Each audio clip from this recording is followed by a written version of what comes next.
Hey everybody, this is Rodney Watson, Politics205.com, and I am a candidate for the District 3 County Commission race, Jefferson County, Alabama. I've mentioned this before, but I will mention it again. I started this race out uptight about the litter and the illegal dumps, and I called and I pretty much was told that, can't do much about it, and I've been told that volunteers will pick it up, and that's our solution to it. Not going to raise fines. That was baffling to me. Then I found out about the McCullough ballpark that Jefferson County gave $329,000 to it, I believe, up front. They didn't give it at the end. That threw me for a loop. I mean, you go into a political race wanting to change things, and you're hoping that it's, I don't even know what I was hoping at first, to be honest with you. But I learned about that McCullough ballpark, and then I'm saying, that's baffling that anybody would give $300-something thousand to a project without having all the other funds up front first. And that just threw me for a loop, and it took me a week or two to process it, and then I finally processed it. And because during this election, you're looking for solutions to problems, and there ain't no solution to a man in a county that'll give $330,000 or right at it to a non-profit for a project, and although the money's not funded. I mean, that's just throwing money away. I mean, the government has no business doing that. But they need to put their money in good, sound ventures, if you want to say that, or good, sound projects. And if they don't have all of the money, it's not good and sound. And then the storm shelter kind of did a little bit, and not because of the bankruptcy, but they had to tear down part of the storm shelter down there to get it to where it can be finished. And we were supposed to have inspectors down there. That threw me for a loop. They shouldn't have to tear any of it down. If the builder went bankrupt, that's fine. But as far as having to tear any of it down, our inspectors should have stopped that. So that kind of threw me for a loop. I mean, that's just, how's that happen? I understand the builder couldn't finish it. I don't understand having to tear part of it down. So that sort of threw me for a loop.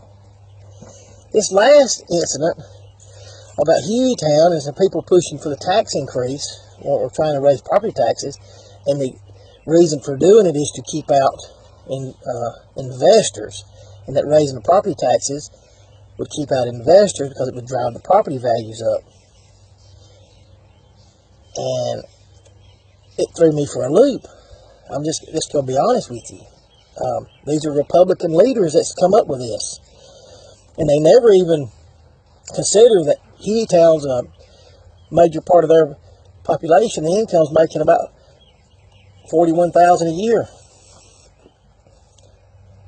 and there's another major part of them that's below the poverty rate, and that is the reason that investors is targeting that market over there.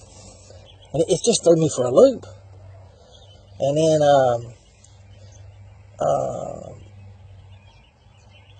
it's just unbelievable. The unbelievable stupidity of the statement that person told to me on the phone. I had to call him. I couldn't believe it, that this person was saying this, and I had to call them. And what they did, they told me raising property taxes would increase property values. And I told them, no, incomes do that. And they said, no, it's not incomes.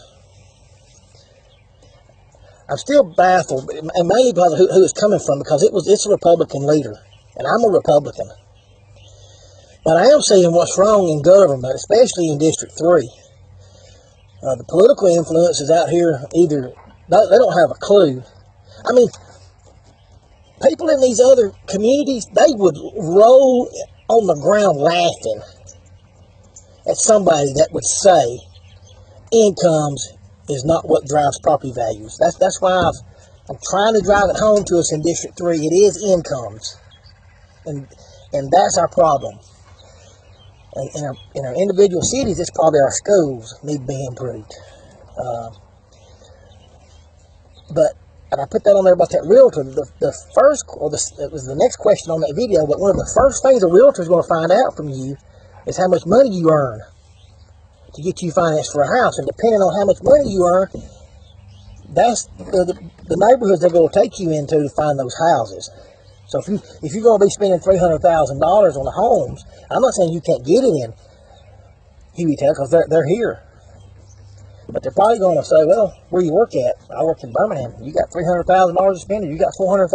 Well, we have communities that those are the average homes. Would you like to look there? And that's where they take you. And then that ends up directing home values in certain areas and maintaining them. But it's kind of about class of work, and there's a little bit to it, but it's still basic economics, basic high school economics. Incomes drive values, and we got to get our incomes up in District 3. And that doesn't mean we're going to get them up to $100,000 a year on average, or $90,000 in Vestavia. But it does mean that we can compete from a position of strength, and that's our uniqueness. And there's a way that you can make $40,000, $45,000 a year and live very good in your area if you do it correctly and compete on your uniqueness and quit trying to compete with those other people. Quit trying to get their people in your community. But you compete on your uniqueness.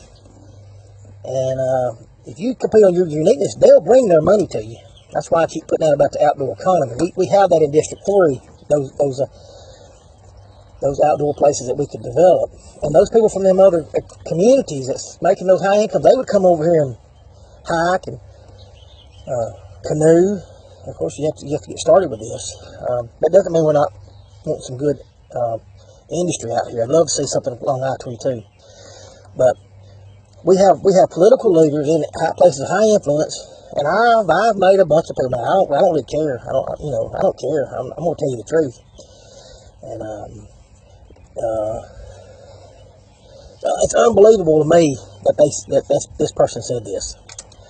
And that's what's wrong out here in District 3. That's kind of what's wrong in a lot of places in Jefferson County, even the stadium. The mayor has even come out now in Birmingham and admitted that the stadium's not going to pay off for several years, and that had a meeting there, but something about, he kind of felt like we didn't have a name because we didn't have a stadium, but we've had Legion Field.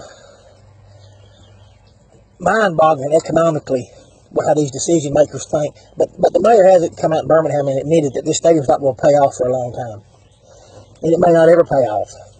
I done told you it's not going to pay off. It can't economically. There's not an economist out there that say they pay off. And it's copycatting other cities trying to compete from a position of weakness instead of our strengths. This is Rodney Watson. This is politics205.com. I'm also a candidate for District 3 County Commission race. You make me your county commissioner. We're going to compete from a position of strength, not weakness. We're going to understand economic principles, and those are the areas that we're going to work on. We're not going to be stupid about this. We've been stupid too long. Thank you.